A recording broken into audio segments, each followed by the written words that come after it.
Hello Bardhaman university second semester student, Gargi tutorial ক্লাসে তোমাদের স্বাগত জানাই। দেখো, আজকে আমার বিষয় হলো Bardhaman university second semester political সায়েন্সে মেজর, মাইনর, এসিসি আর এমডিসি তে কী সিলেবাস আছে এটা আমরা আজকে দেখে নেব। দেখো, এখানে হচ্ছে মেজরে যে পলিটিক্যাল সায়েন্স যারা রেখেছো তাদের সিলেবাসের মধ্যে দেখো এইগুলো থাকবে। যেমন রাজনৈতিক তত্ত্ব তাদের হচ্ছে পাঠ্য বিষয়, সেখানে দেখো কি আছে, রাজনীতি ও রাজনৈতিক তত্ত্বের অর্থ। 2 নম্বরে রাজনীতির বিভিন্ন পদ্ধতি। 3 নম্বরে সার্বভৌমত্বের ধারণা। 4 নম্বরে অধিকার, স্বাধীনতা ও সমতা। 5 নম্বরে ন্যায়ের তত্ত্ব রাসেল। 6 নম্বরে মতাদর্শে অর্থ ও রূপ, মতাদর্শের অর্থ ও রূপ। 7 নম্বরে রাষ্ট্রের তত্ত্ব। এই গেল তোমাদের যারা মেজরে পলিটিক্যাল সায়েন্স রেখেছো। এরপর আসছি মাইনরে যারা পলিটিক্যাল সায়েন্স রেখেছো তাদের কি কি থাকবে। 1 নম্বরে দেখো গণপরিষদ। 2 নম্বরে মৌলিক অধিকার, কর্তব্য ও নির্দেশমূলক নীতি। 3 নম্বরে ভারতীয় ফেডারেলিজমের প্রকৃতি। 4 নম্বরে কেন্দ্রীয় আইনসভা। 5 নম্বরে ইউনিয়ন ও রাজ্য কার্যনির্বাহী। 6 নম্বরে বিচার বিভাগ।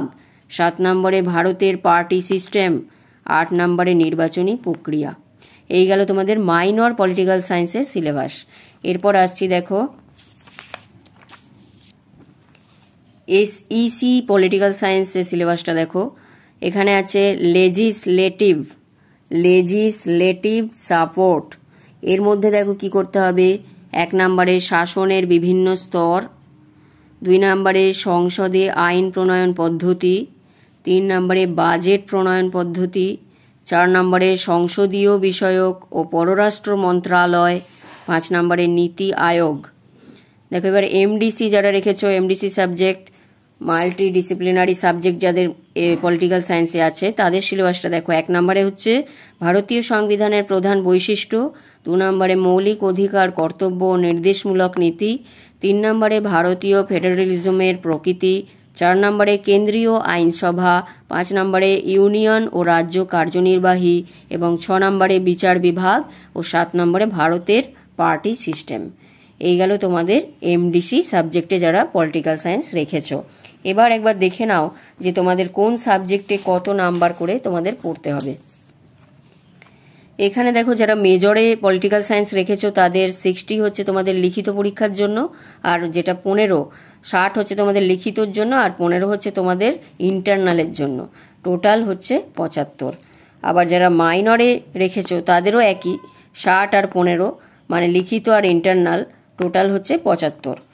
আবার দেখো এখানে এসিসিতে যারা রেখেছো তাদের ওই আগের বারের মতোই 40 আর 10, টোটাল 50।